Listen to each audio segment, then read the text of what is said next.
আল্লাহ রাব্বুল আলামিন পবিত্র কুরআনুল কারীমের 7 নং সূরা সূরাতুল আ'রাফ এর 11 নম্বর আয়াতে বলেন, বিসমিল্লাহির রহমানির রহিম। আল্লাহ রাব্বুল আলামিন বলেন, ওয়া লাকাদ খালাকনাকুম সুম্মা সাওয়ারনাকুম সুম্মা কুলনা লিল মালাইকাতি ইসজুদু লিআদম ফাসাজাদু ইল্লা ইবলিস লাম ইয়াকুন মিনাস সাজিদিন। আল্লাহ রাব্বুল আলামিন বলেন, ওয়া লাকাদ খালাকনাকুম, নিঃসন্দেহে আল্লাহ রাব্বুল আলামিন সেই সত্তা যিনি তোমাদেরকে সৃষ্টি করেছেন। সুম্মা সাওয়ারনাকুম, এরপর তোমাদেরকে আকৃতি দান করেছেন, সুন্দর অবয়ব কাঠামো দান করেছেন, দৈহিক কাঠামো।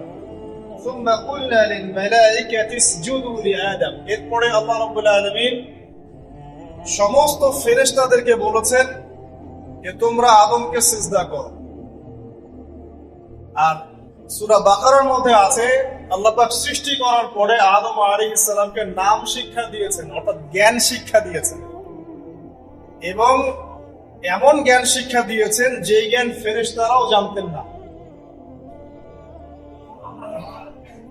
আল্লাহ পাক ফেরেশতাদেরকে বলেছিলেন যে তোমরা এই নামগুলো বলে দাও দেখি, যদি তোমরা সত্যবাদী হয়ে থাকো।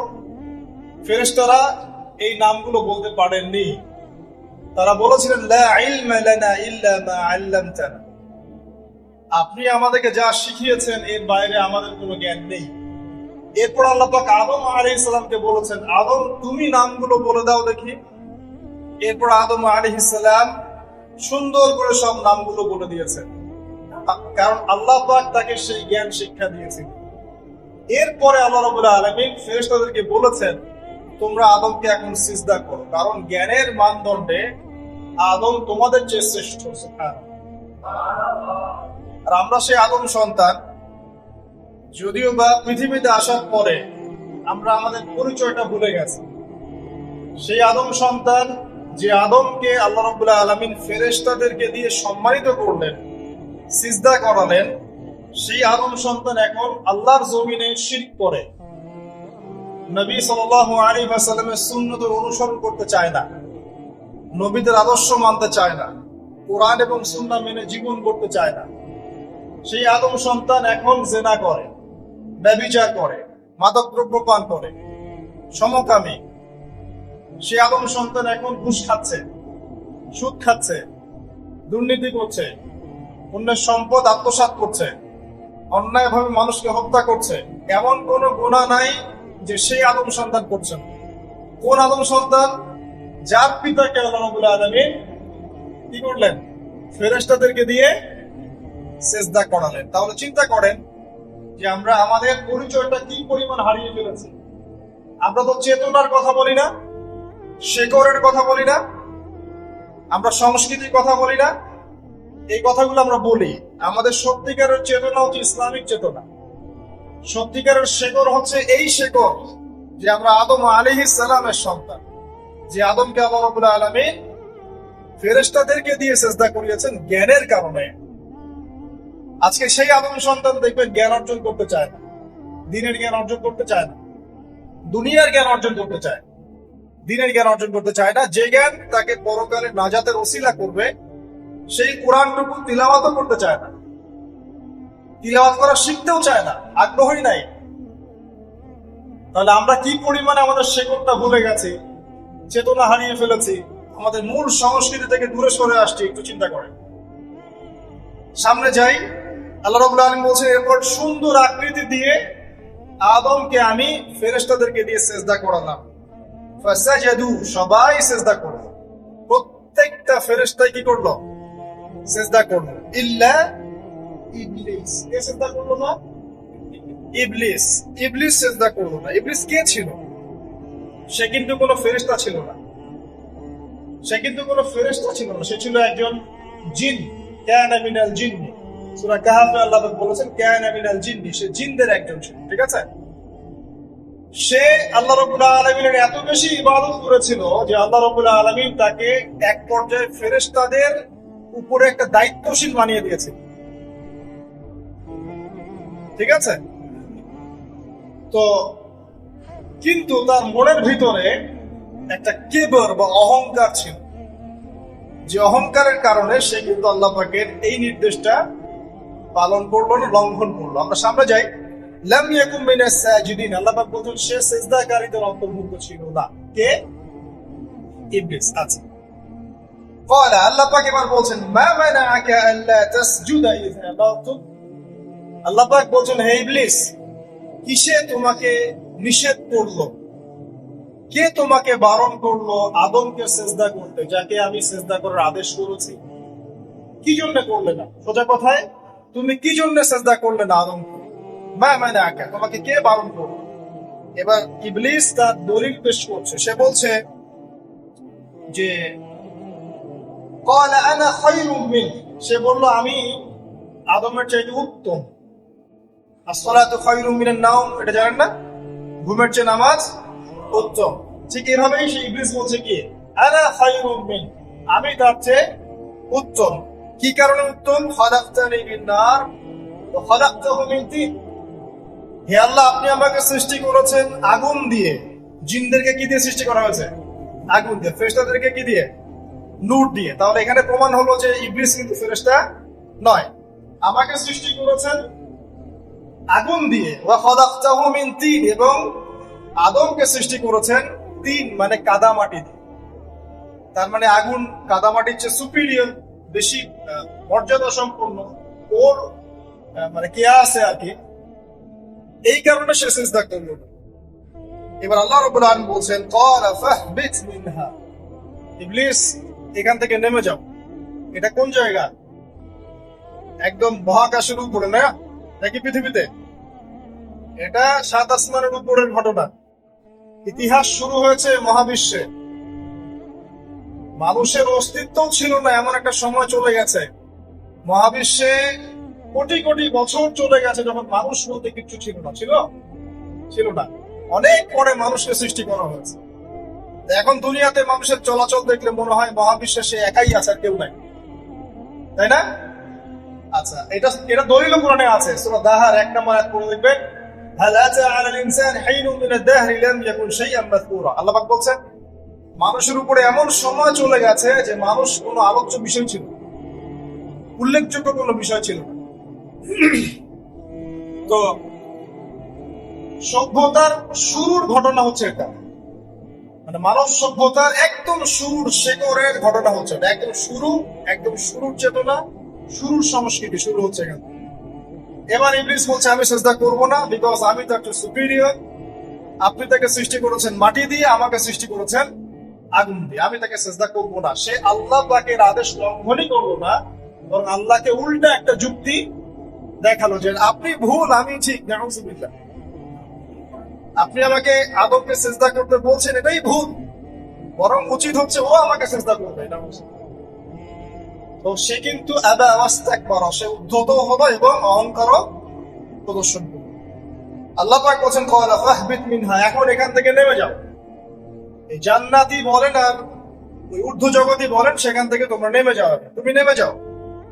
মা ইয়াকুনু লাকা আন তাতাকাব্বারা ফিহা, এখানে দাঁড়িয়ে তুমি অহংকার করবে এই অধিকার তোমাকে দেয়া হয় নাই। সোজা কথা, আল্লাহ পাক বলছেন এখানে দাঁড়িয়ে তুমি অহংকার করবে এই অধিকার তোমাকে দেয়া হয়নি। আল্লাহ পাক অহংকারীকে পছন্দ করেন? অহংকারীদেরকে আল্লাহ পাক কিয়ামতের মাঠে পিঁপড়ার মতো উঠাবেন, যাদের আকৃতি মানুষের সমানও হবে না, ছোট ছোট কালো পিঁপড়ার মতো হবে, অন্ধকার ওদেরকে ঢেকে নিবে।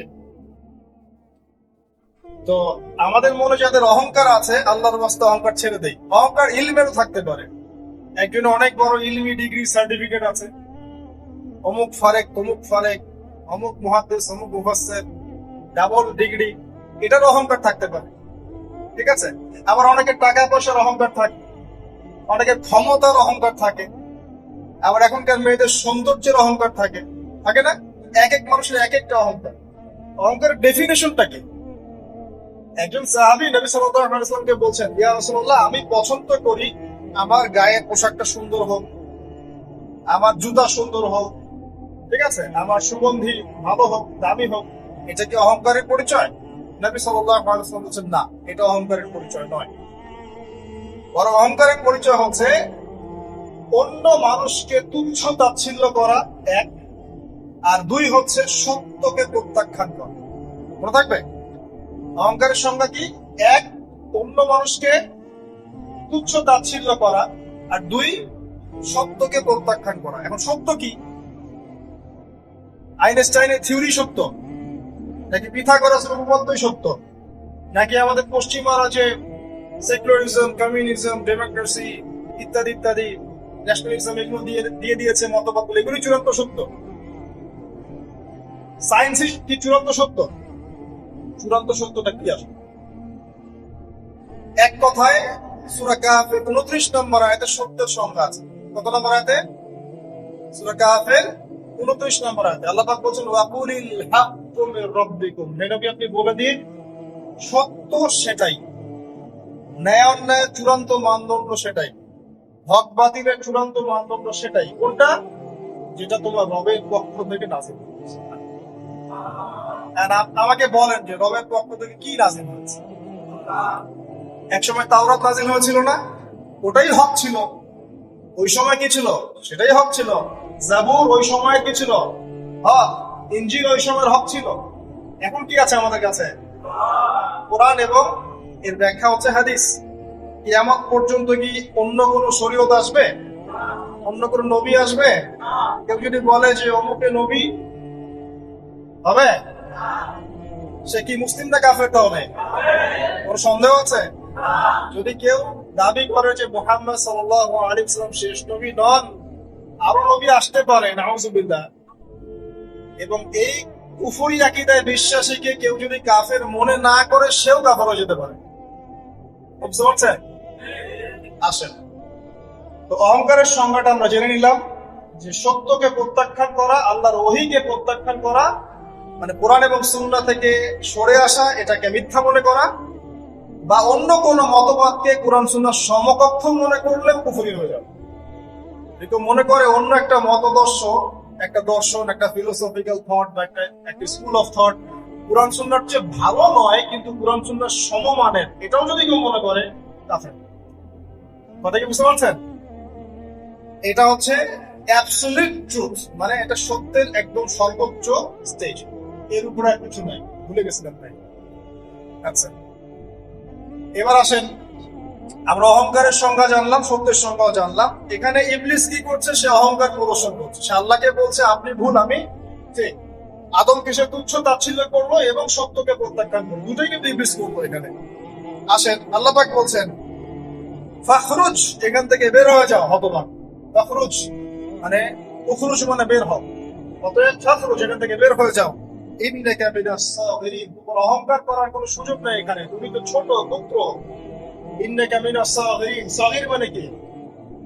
তুমি এখান থেকে, তুমি বের হয়ে যাও এখান থেকে, তুমি একজন ক্ষুদ্র সত্তা, তোমার এখানে অহংকার করার কিছু নাই।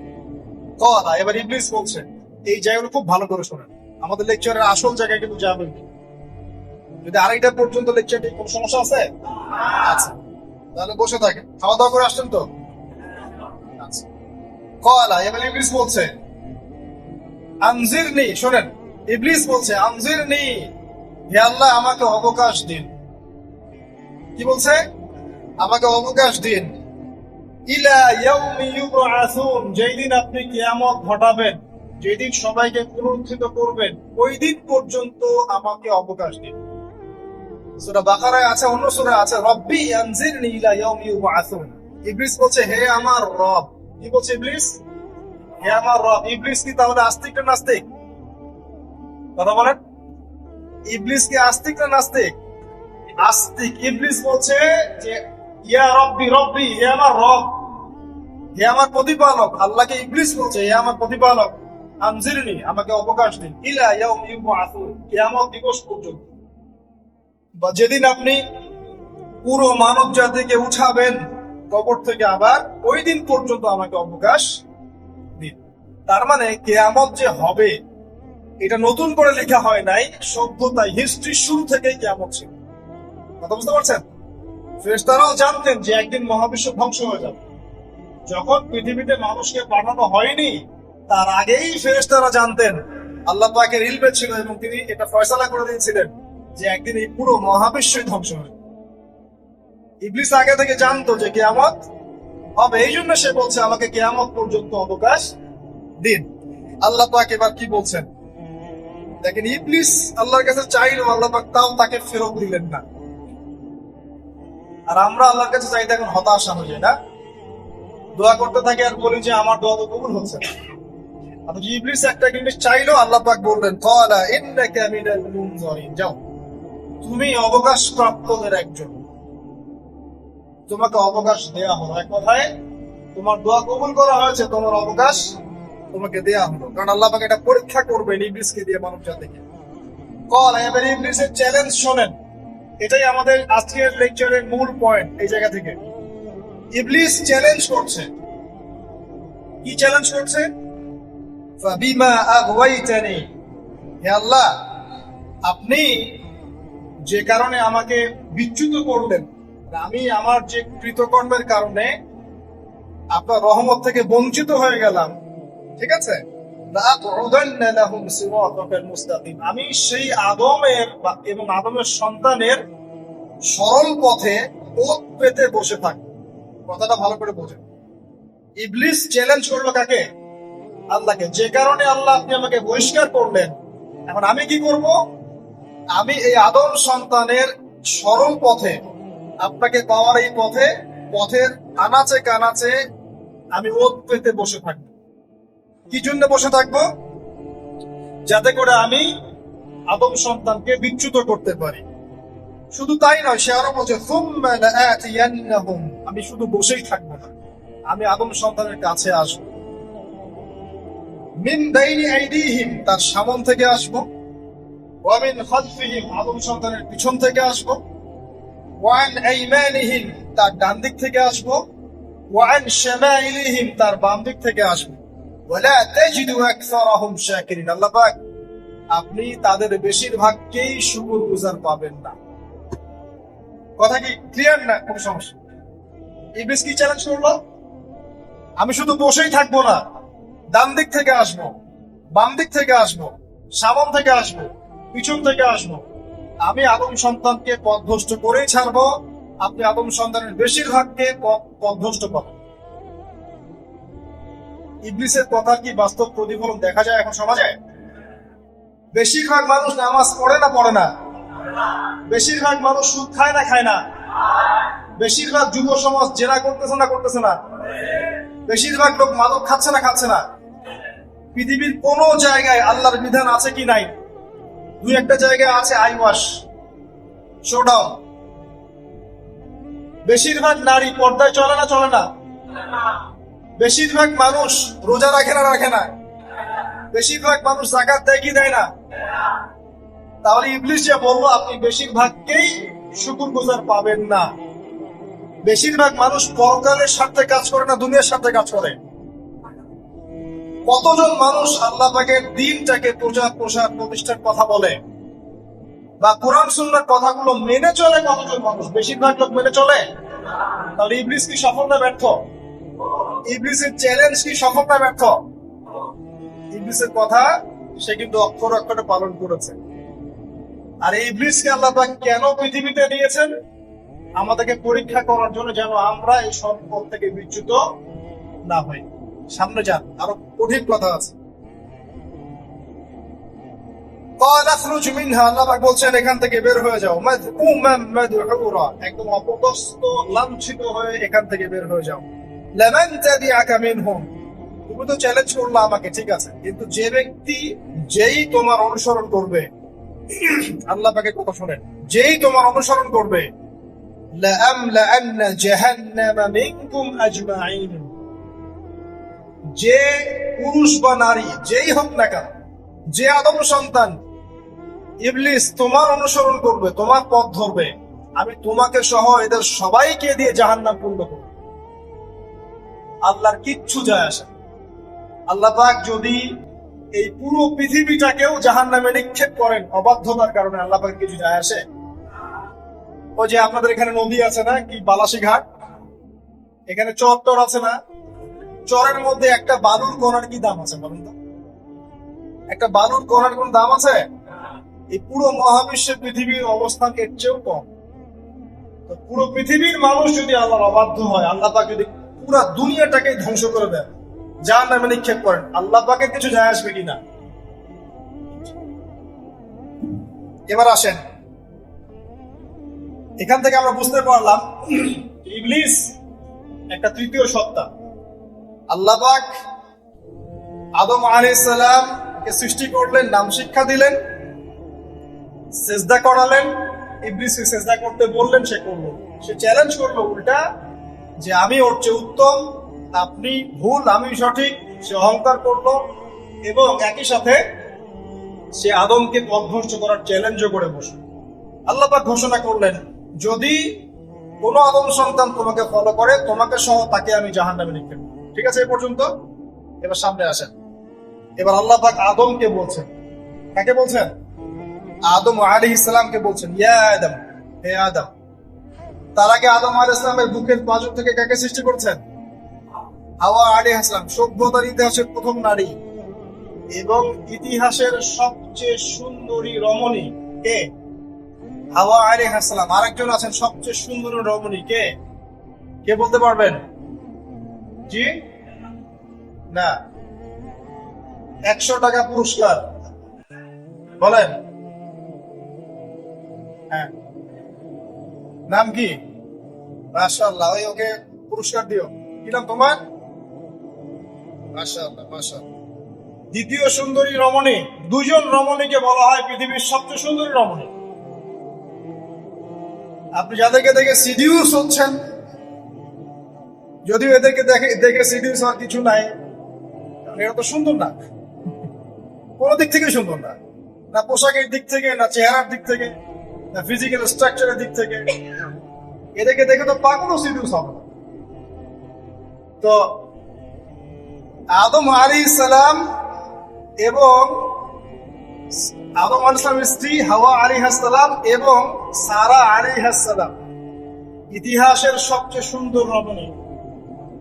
ইতিহাসের সবচেয়ে সুন্দর রমণী কাদের স্ত্রী ছিলেন? নবীদের না অন্য কারো?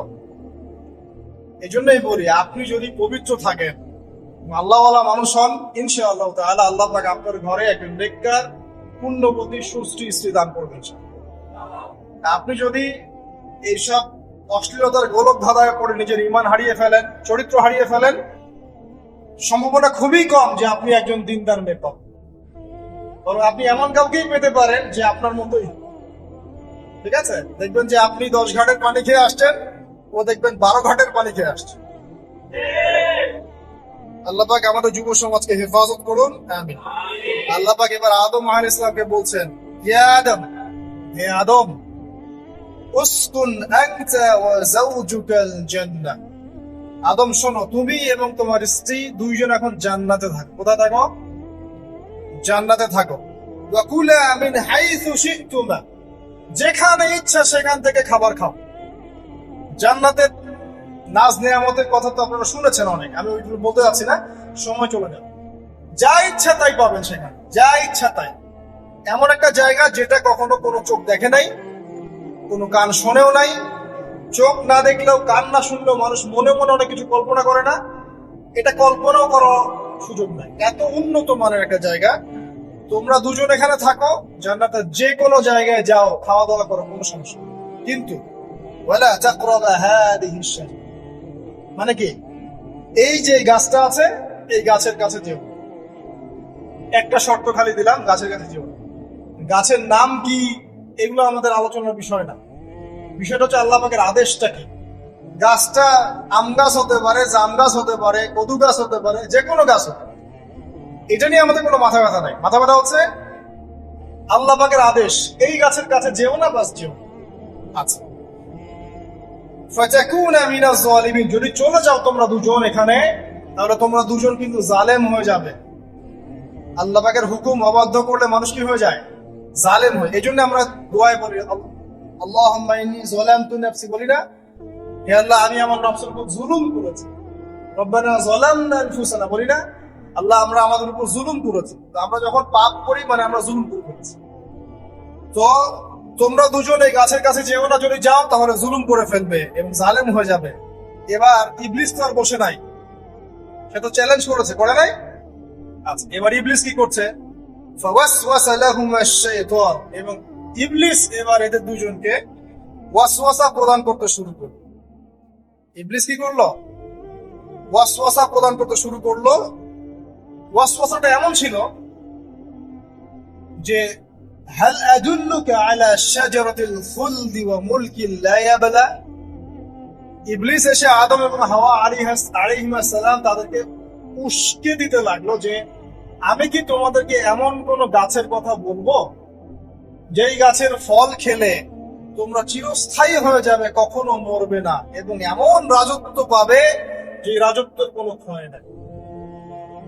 ইবলিসের টোপটা কি দেখলেন? চিরস্থায়িত্বের টোপ এবং কিসের টোপ? রাজত্বের টোপ। এটা সূরা তহার মধ্যে আছে। অন্য সূরায় আছে যে আমি কি বলে দিব এমন গাছের কথা যে গাছের ফল খেলে তোমরা ফেরেশতা হয়ে যাবে, কখনো মরবে না। তাহলে চিরস্থায়িত্বের টোপ এবং এই যে কিসের রাজত্বের এই যে টোপ, এই দুইটা হচ্ছে মানুষকে আল্লাহর পথ থেকে ডিসিভ করার একটা মানদণ্ড। কথা বুঝতে পারছেন? এই পৃথিবীতে যত মানুষ পথভ্রষ্ট হয়ে গেছে জন্য হয়েছে অনেকেই, আর অনেকে চিরস্থায়িত্বের জন্য হয়েছে। ফেরাউন নমরুদ চিরস্থায়িত্বের লোভে পড়ে পথভ্রষ্ট হয়নি? আর ওই সময় থেকে শুরু করে এখনকার বিশ্বে যারা ক্ষমতাধর, এরা কি ক্ষমতার দাপটে পথভ্রষ্ট হচ্ছে না? এই দুটো হচ্ছে মানুষকে পথভ্রষ্ট করার মাধ্যম। ইবলিস খুব ভালো করেই জানতো, এটা কথা বলি নাই, যখন আদম আলাইহিস ইসলামকে তৈরি করে রাখা হয়েছে, সৃষ্টি করে রাখা হয়েছে, ইবলিস এর চারপাশে রাউন্ড দিচ্ছিল, তাওয়াফ করছিল, তাওয়াফ।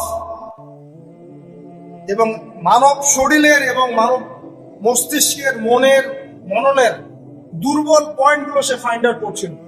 কারণ সে কিন্তু অনেক জ্ঞানী ছিল, সে কিন্তু প্রচন্ড জ্ঞানী ছিল।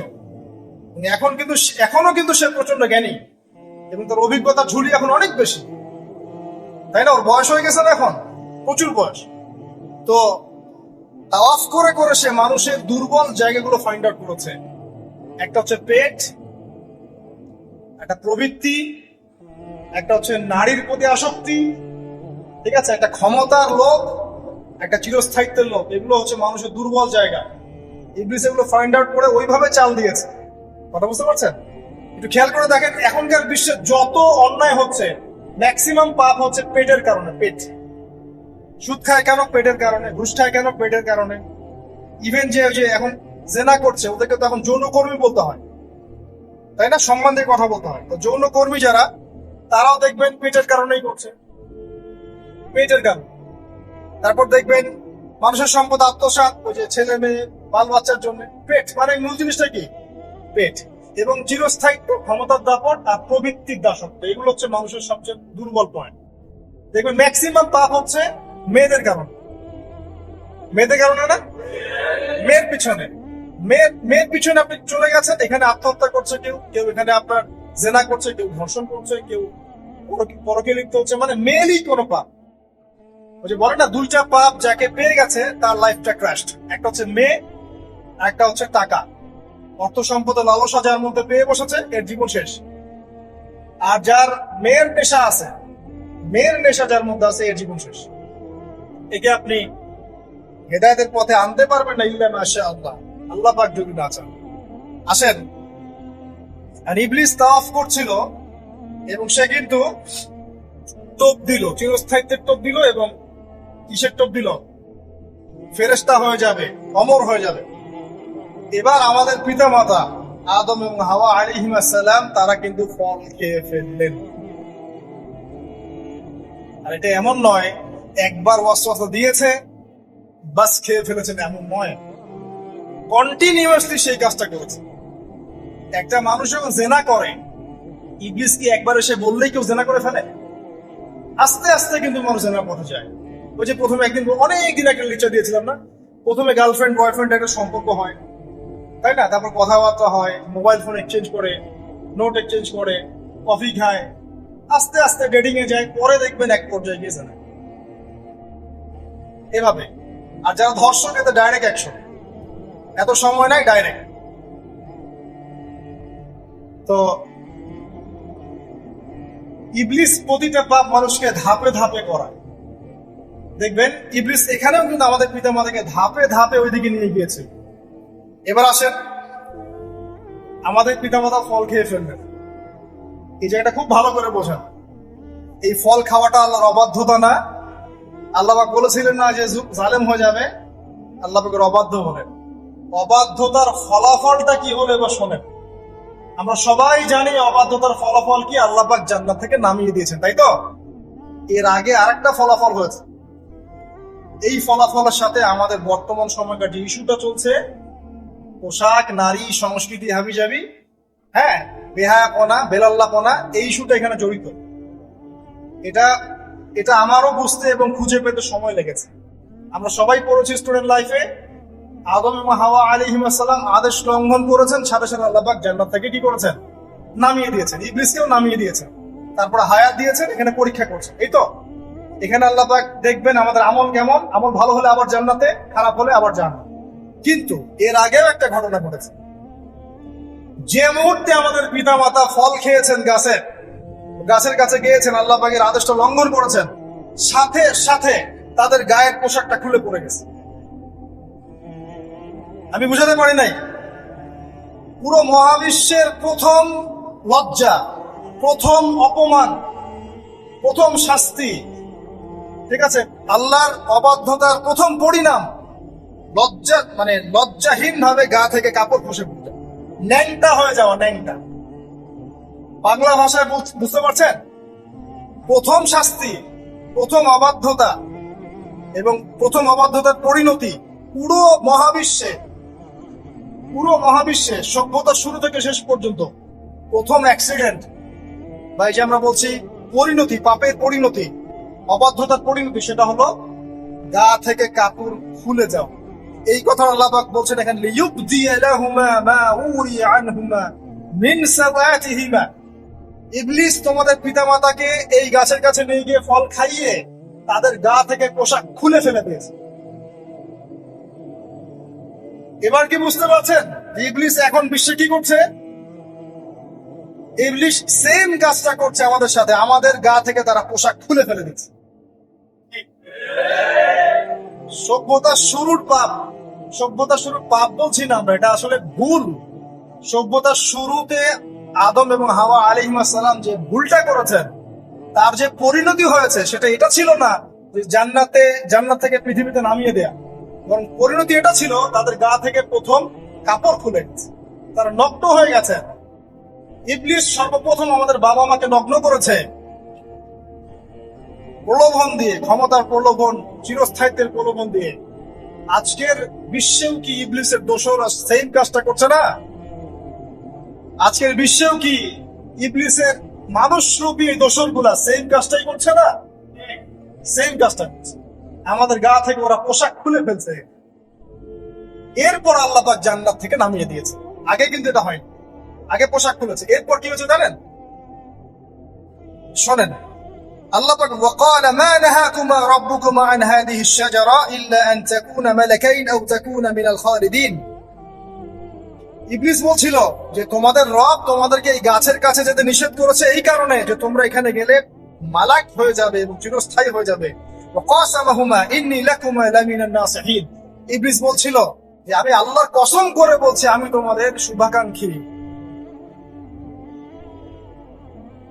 ফাদাল্লাহুমা বিগুরুর, ওদেরকে তারা পথভ্রষ্ট করবে, ইবলিস তাদেরকে পথভ্রষ্ট করবে। ফালাম্মা যাকাশ শাজারা, যখন তারা গাছের কাছে গেলেন, বাদাত লাহুমা সাওআতুহুমা, তাদের লজ্জাস্থানটা উন্মুক্ত হয়ে গেল, কাপড় খুলে পড়ে গেল। এটাই বলতে যাচ্ছিলাম। ওয়াতাফিকা ইয়াখসিফানি আলাইহিমা মিন ওয়ারাকিল জান্নাহ, এবং আদম এবং হাওয়া আলাইহিস সালাম জান্নাতের গাছের পাতা ছিঁড়তে লাগলেন এবং সেই পাতা দিয়ে লজ্জাস্থান ঢাকতে লাগলেন। আপনার বাবা আপনার মাকে যদি কেউ রাস্তায় নগ্ন করে ফেলে আপনার কেমন লাগবে? আপনি কি করবেন তার ইজ্জত সম্মান বাঁচানোর জন্য? আমাদের পিতা মাতাকে ইবলিস জান্নাতে নগ্ন করে দিয়েছিল এবং আমাদের পিতা মাতা জান্নাতের পাতাগুলো ছিঁড়ে ছিঁড়ে লজ্জাস্থানকে আবৃত করতে শুরু। ওয়ানাদাহুমা রাব্বুহুমা, এবং আল্লাহ পাক বলেন এবার আল্লাহ পাক তাদের দুজনকে ডাকলেন, ডেকে বললেন আলাম আনহাকুমা আন তিলকুমা শাজারা, হে আদম এবং হাওয়া তোমাদের দুজনকে কি আমি বলি নাই যে এই গাছের কাছে যাবে না? ওয়া আকুল লাকুমা ইন্নাশ শাইতানা লাকুমা আদুউম মুবিন, আমি কি তোমাদেরকে বলি নাই নিশ্চয়ই শয়তান তোমাদের স্পষ্ট প্রকাশ্য শত্রু? কলা, এবার তারা তাদের ভুল বুঝতে পারলেন। আল্লাহ পাকের কত দয়া মানুষের প্রতি দেখেন। ইবলিসও আল্লাহর অবাধ্য ছিল, আল্লাহ পাক তাকে বহিষ্কার করে কাফের বানিয়ে দিয়েছেন, চিরস্থায়ী লানত করেছেন। আমাদের পিতা মাতাও ভুল করেছেন, বাট আল্লাহ পাক তাদেরকে চিরস্থায়ী জাহান্নামী করেন নাই। আল্লাহ পাক তাদেরকে দয়া পরবশ হয়ে ক্ষমা করে দিয়েছে। শুধু তাই নয়, আল্লাহ পাক এত মহব্বত করেন আদম সন্তানকে যে তওবা করার যে কালিমাটা, সেই কালিমাটাও আল্লাহ পাক আদম এবং হাওয়াকে শিখিয়ে দিয়েছেন। সুবহানাল্লাহ। কোন কালিমা দিয়ে তওবা করবো, কি করবো, এটাও তারা বুঝতে পারছিলেন না। আল্লাহ পাক তখন শিখিয়ে দিয়েছেন। ক্বালা, তারা বলল, রব্বানা, হে আমাদের প্রতিপালক, যালামনা আনফুসানা, আমরা আমাদের উপর জুলুম করেছি, নফসের উপরে, ওয়া ইল্লাম তাগফির লানা ওয়া তারহামনা লানাকুনান্না মিনাল খাসিরিন। এই দোয়াটা করলেন আমাদের পিতামাতা, আল্লাহ পাক মাফ করলেন। কিন্তু মাফ করার পরে আর জান্নাতে থাকা হলো? এই পৃথিবীতে নামিয়ে দেয়া।